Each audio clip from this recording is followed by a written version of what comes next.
March 1975, in a small flat in Leyton, 21-year-old Eve Stratford, model, Playboy bunny, and dreamer, is found savagely murdered, her throat slashed, her body posed in a way that chills even hardened detectives. No forced entry, no sign of robbery, and no clear motive. Just hours earlier, she had been seen by a neighbor, walking home, calm, unaware she was being watched. By nightfall, she's the victim of one of London's most brutal unsolved crimes. And what no one could have imagined was that another young woman would soon be killed by the same hand. This is the story of Eve Stratford and the serial killer who continues to evade justice. Welcome to Crimes That Haunt Us. We release a new case every Sunday at 6 p.m, so hit subscribe and don't miss the next one. And let me know your thoughts on this case in the comments. I'd love to hear what you think.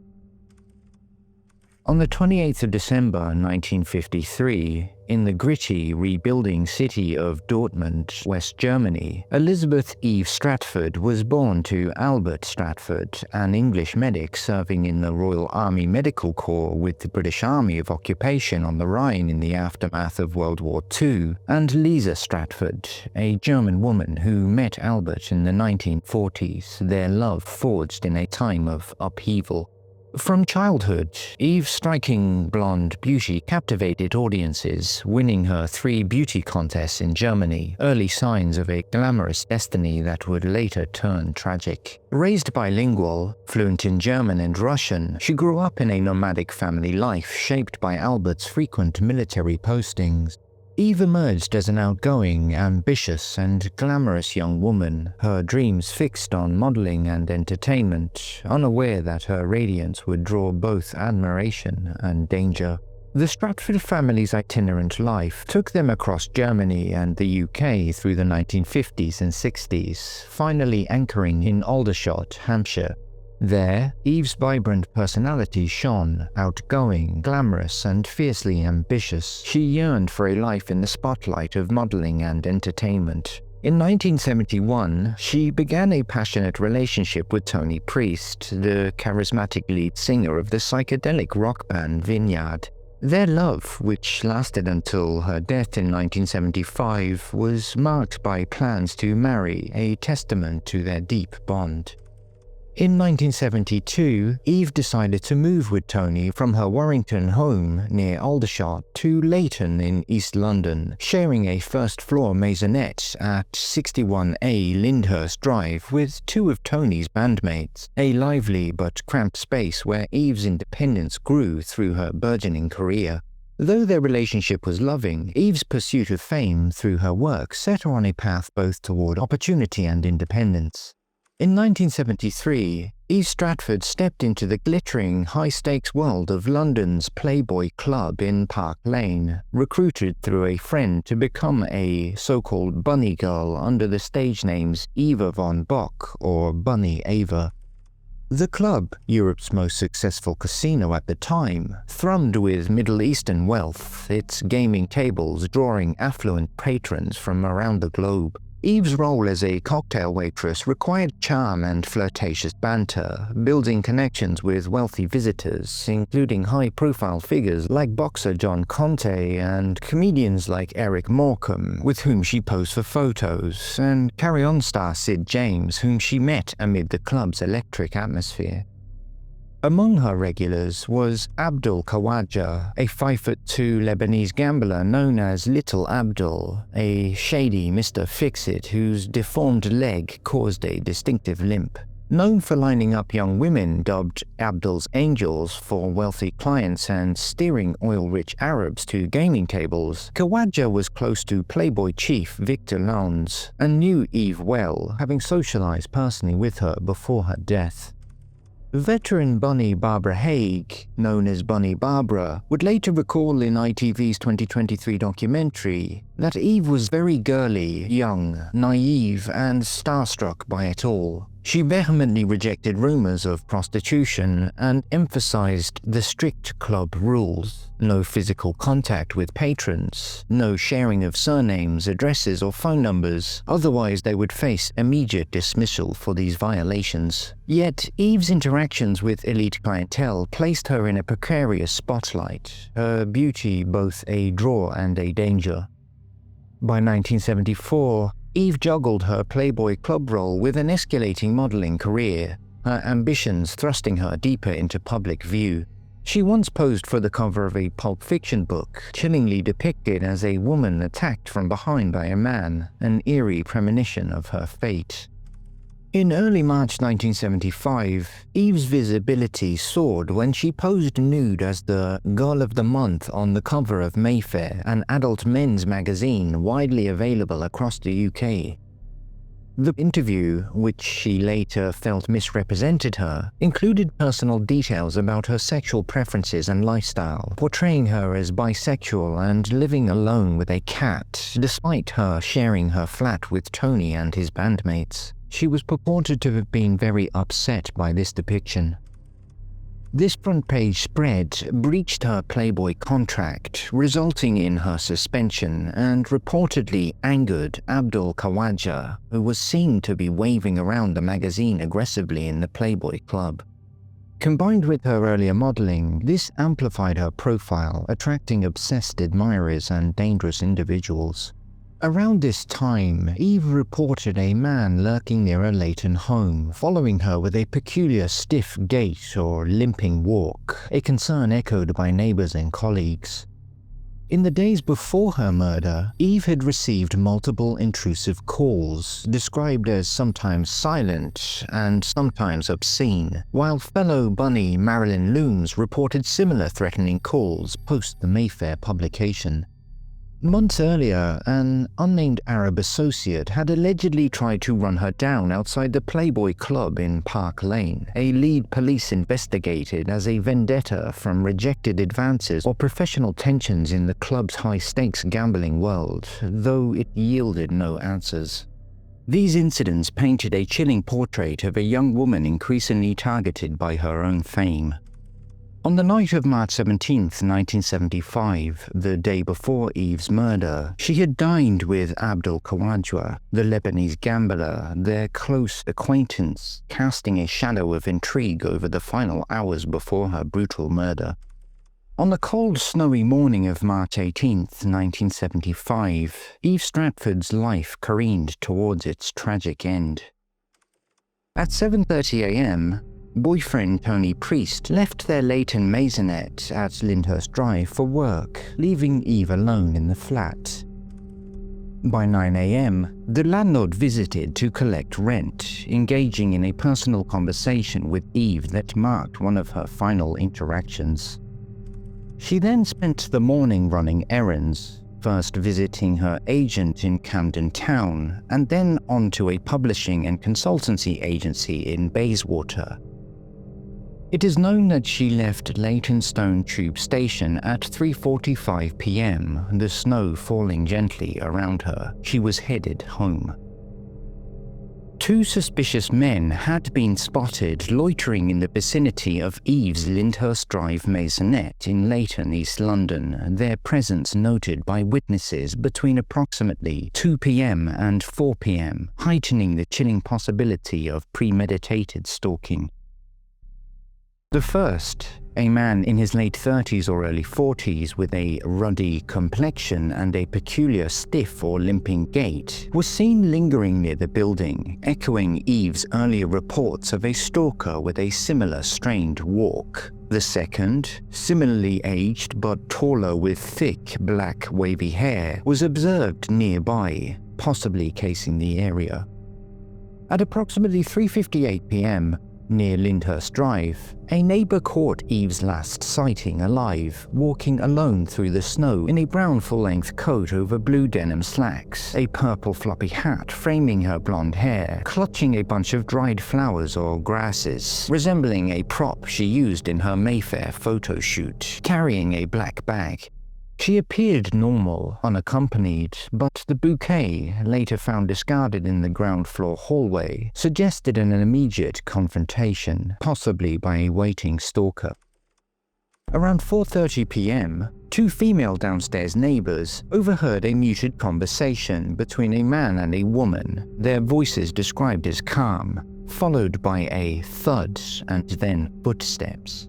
The absence of distress implied the killer was known or had gained entry peacefully, heightening this chilling mystery. Between 4:30 and 5:30 p.m., in the bedroom of the Leyton maisonette, Eve Stratford was savagely murdered, her life extinguished in a scene of unimaginable horror. Her throat was slashed between 8 to 12 times, ear to ear, her neck and face so grotesquely mutilated that detectives described it as one of the most horrific scenes they had ever witnessed.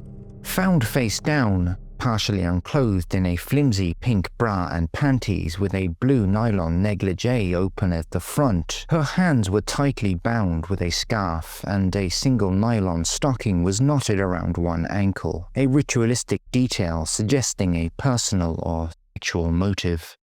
Strong evidence of emerged from semen samples found on vaginal swabs, though initial police pragmatism briefly considered consensual sex before forensic evidence confirmed a violent assault.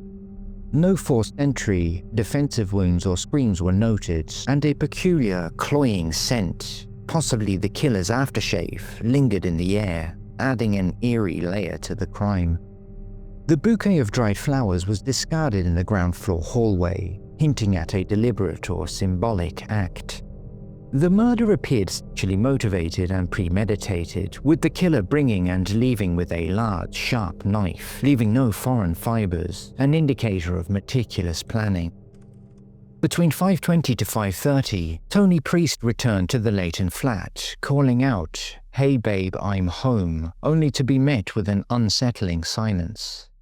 Finding it odd, he made his way up the stairs and straight into the bedroom, where he found Eve laying face down, her head turned to the side, initially wondering if she was out of it or unconscious.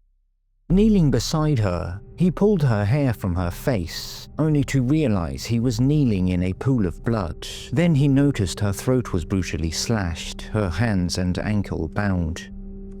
In a state of shock and confusion, it took Tony a moment to realize the severity of the situation.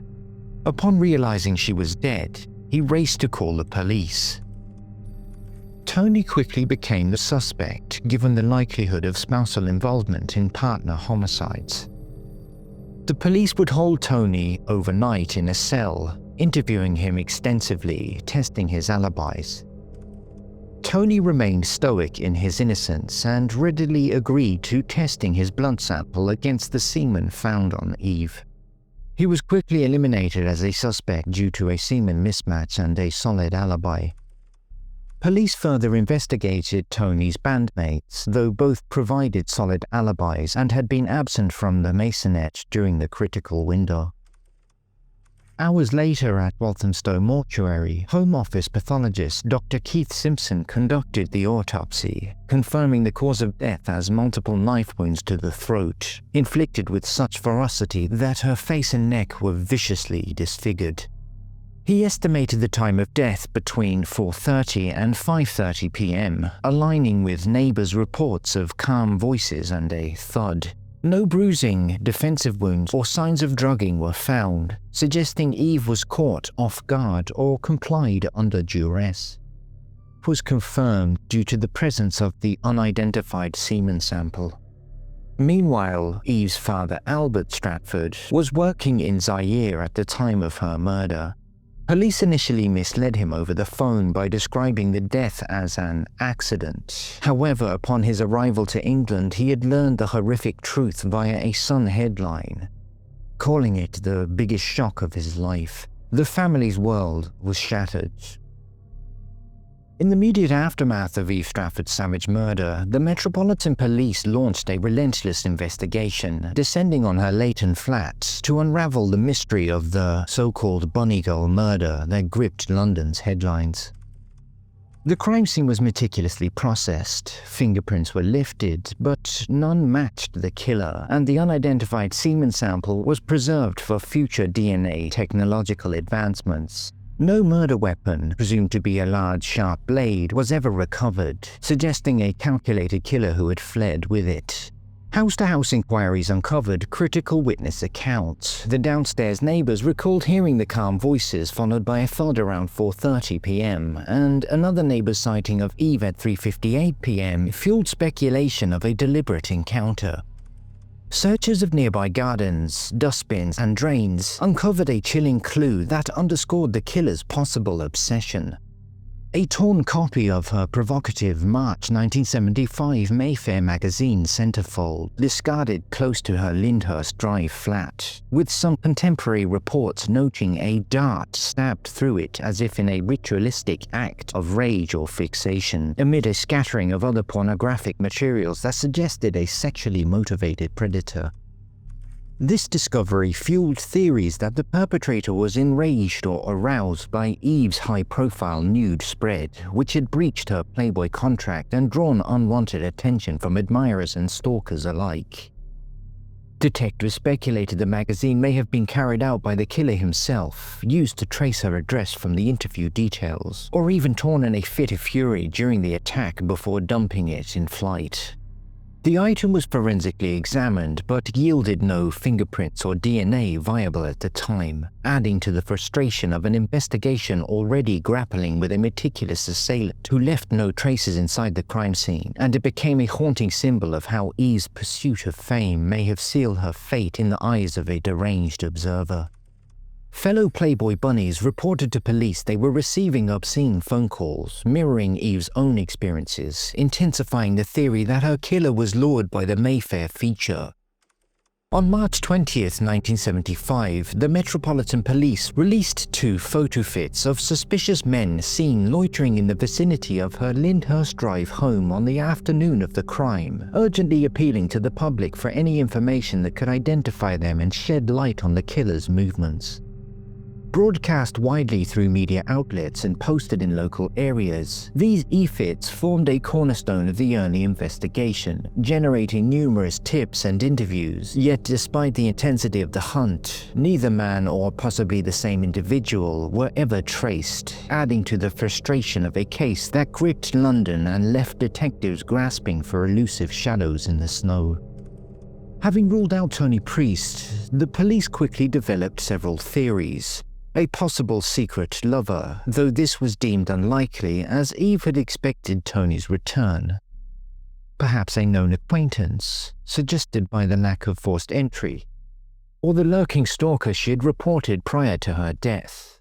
Or perhaps Abdul Khawaja, the 5'2" Lebanese gambler known as Little Abdul, who her boyfriend Tony Priest had initially suspected, due to his alleged interest with Eve.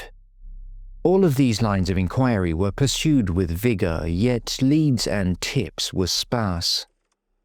Detectives quizzed Khawaja due to his close ties with Eve, particularly given his anger over her Mayfair publication, as well as his alleged meal with Eve the night before she was murdered. However, no arrests nor charges would ever be leveled at Khawaja. Khawaja would later be eliminated via family DNA in the 2000s after his son volunteered his own DNA. A week after the murder, a haunting reconstruction featured an officer retracing Eve's final steps in her distinctive outfit, broadcast to jog public memory. This too proved futile. Police took 250 fingerprints from men and collected 400 statements, but the case began to wane with no new leads or lines of inquiries emerging. Police investigations faced significant challenges. Forensic science was still in its infancy, DNA profiling would not exist for another decade, and societal attitudes towards women working in the adult entertainment industry often colored investigative priorities. These limitations meant that early leads in Eve's case were pursued with traditional methods like witness statements, photo fits, and neighborhood canvassing, but they were without the forensic precision that could have identified her killer given the possession of a semen sample. 6 months later, on the night of September 3rd, 1975, an horrific event occurred that would become inextricably linked to Eve Stratford. 16-year-old Lynne Weedon stepped out to celebrate her O-level results at the Elm Tree pub on New Heston Road in Hounslow, West London, unaware that a predator was lurking in the mists. Around 11 p.m, she parted ways with friends on the Great West Road and entered the notorious Short Hedges Alley, now known as School Walk, which was a dimly lit shortcut shunned after dark due to reports of prowlers. At approximately 11:20 p.m, Lynne was ambushed, struck with a blunt object resembling a lead pipe, fracturing her skull with devastating force. Her attacker then dragged her limp body over a fence into the secluded grounds of an electricity substation, where she was in a chilling act of premeditated violence. Witnesses provided haunting clues. A dog walker spotted a white male, aged between 28 to 30, loitering in the alley, while others saw a man fleeing across the Great West Road, believed to be the assailant who had stalked her. Early the next morning, September 4th, caretaker Victor Voice discovered Lynne alive but gravely injured near the substation. She was rushed to the hospital but never regained consciousness, succumbing to her injuries on September 10th. The autopsy at West Middlesex Hospital confirmed blunt force trauma as the cause of death, with semen evidence verifying, and noted the killer brought and left with the weapon, indicating a calculated attack. Initially treated as a separate case, Lynne's murder would be linked to Eve Stratford's over 30 years later through a matching male DNA profile, revealing a serial killer's reign of terror in 1975 London. Some 2 years later, another vicious crime bearing striking similarities to the Lynne Weedon case occurred. On September 9, 1977, the spectre of violence struck again in Hounslow, claiming Elizabeth Parravincina, a striking 27-year-old amateur actress, just 1 mile from Lynne Weedon's murder site. When Elizabeth failed to return home near Great West Road and Osterley Road in Isleworth, her father, frantic with worry, retraced her steps and made a devastating discovery. Her body, concealed in shrubbery near the Parkfield housing estate, her skull shattered by a single blow from a blunt instrument. Case files revealed the killer struggled to remove her clothing, likely intending but possibly disturbed, preventing the assault, a chilling parallel to Lynne Weedon's murder of 2 years earlier, where a similar blunt weapon was used and the victim was thrown over a barrier, a fence in Weedon's case and a wall in Parravincina's case. Blood found at the crime scene belonged to Elizabeth. No DNA or trace evidence such as semen, blood or fibers were left by the killer. Both women, killed in close proximity with a sexual motive, their cases bore eerie similarities, fueling speculation of a shared perpetrator. Police released a photo fit of a suspect seen nearby, prompting over 60 public calls, but Chief Superintendent Chris Draycott noted in 1978, "We have a few possibilities, but no arrests." A possible person of interest was later discussed in the 2023 ITV documentary The Playboy Bunny Murder on Elizabeth Parravincina's case, which explored the theory that a policeman in the early 1980s, who would be later convicted of offences and burglaries, may have warranted further scrutiny, though no official link to the murders has ever been established. This officer was convicted for a variety of offences including serious indecent assault, motivated burglaries, and theft. Living within a 30-minute walk of both Elizabeth Parravincina and Lynne Weedon's crime scenes, he was interviewed in 1977 for Weedon's case but ruled out. In 1982, a detective tasked with investigating a stolen stereo at a girls' school learned that this officer often taught skiing to the girls. Upon attending this officer's house, he found incriminating evidence at his home. The stolen stereo, then a police radio covering the Brent and Chiswick area despite his Kensington posting. When asked why he had this radio in his possession, he replied, "I borrowed it." The detective, unhappy, continued to search and found an inspector's tunic, unusual for an officer of this policeman's rank of constable. Subsequently, this policeman would be jailed for 5.5 years for tracking down a 34-year-old Hanworth housewife after tracking her car registration, breaking into her home and assaulting her at knife point while masked. As media interest grew from the former policeman's sentencing during that time, Scotland Yard took the unusual step of stating that this officer is not a suspect in the killings of any of the women. On January 19, 1979, Lynda Farrow, a 29-year-old pregnant croupier working in London's Mayfair district like Eve Stratford, met a horrific end in her home on Whitehall Road, Woodford Green, 4 miles from Eve's Leyton murder scene.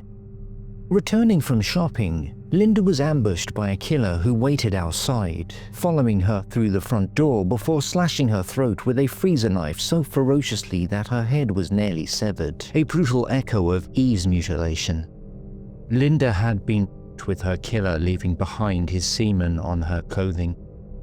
The attacker fled via the back door, leaving no signs of forced entry, suggesting a calculated strike.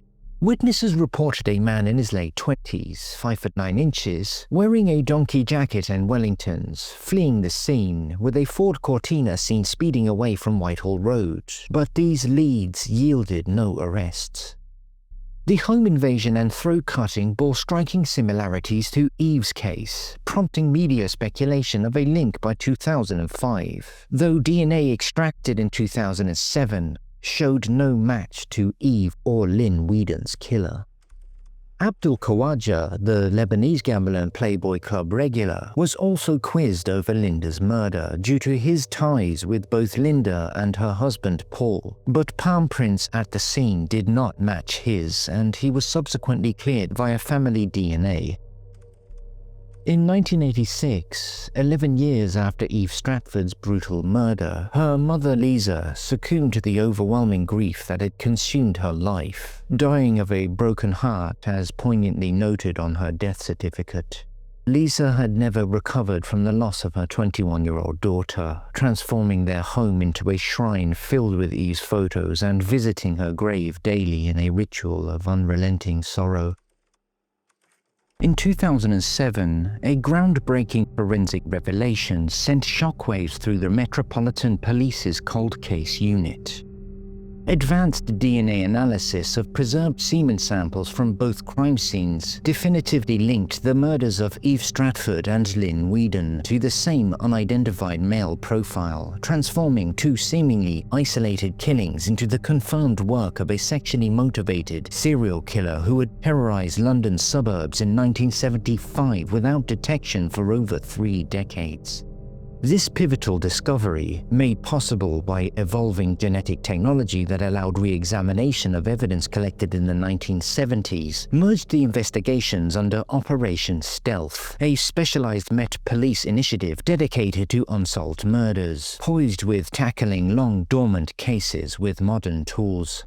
DCI Andy Mortimer, leading the renewed effort, emphasized the premeditated nature of the attacks, noting the killer had brought and removed weapons from both scenes, underscoring a calculated predator driven by dark impulses.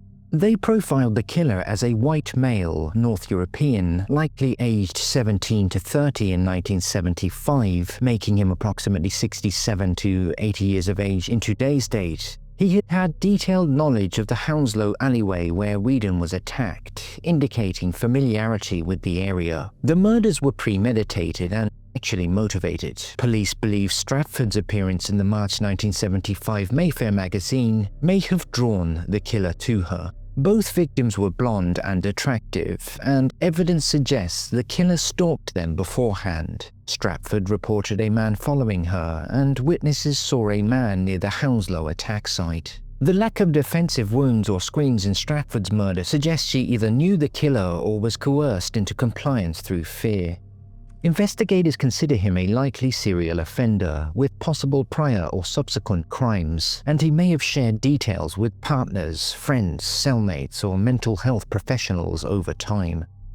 In the wake of this link, 16 historical suspects were urgently DNA tested, including Abdul Khawaja, but none matched the profile, leaving the killer's identity as elusive as ever and fueling ongoing frustration over the UK's limited adoption of familial DNA searching, which could potentially identify relatives and close the net on a perpetrator who might still be alive and hiding in plain sight. Albert Stratford, Eve's devoted father, passed away some time after his poignant 2009 interview with The Times, where he reflected on the enduring pain of his daughter's unsolved murder and Liza's subsequent death. He carried a single photo booth image of Eve and Tony in his wallet, inscribed by Liza with R.I.P., having burned all the other photos in grief and died without the closure he sought, leaving the Stratford family legacy one of unresolved tragedy. On the 40th anniversary appeal in March 2015, DCI Noel McHugh unveiled a £40,000 reward for information leading to the arrest and conviction of the killer. He again profiled the killer as a white male, aged 17 to 30 in 1975, stating he would have been familiar with the Hounslow and Leyton areas and that he was possibly imprisoned pre the DNA era. This appeal yielded over 50 calls but no breakthroughs. In 2023, the ITV documentary The Playboy Bunny Murder by Marcel Theroux reignited interest, interviewing Tony Priest, who reiterated his suspicions of Khawaja. The film also explored Middle Eastern leads, cultural biases in the investigation, and detailed Elizabeth Parravincina's case, including the suspicious policeman jailed for an unrelated armed assault. In late 2023, amid the surge of interest sparked by the ITV documentary, Eve Stratford's grave fell victim to a senseless act of vandalism, with her headstone damaged and defaced in what authorities described as a targeted incident, possibly linked to the case's high-profile revival.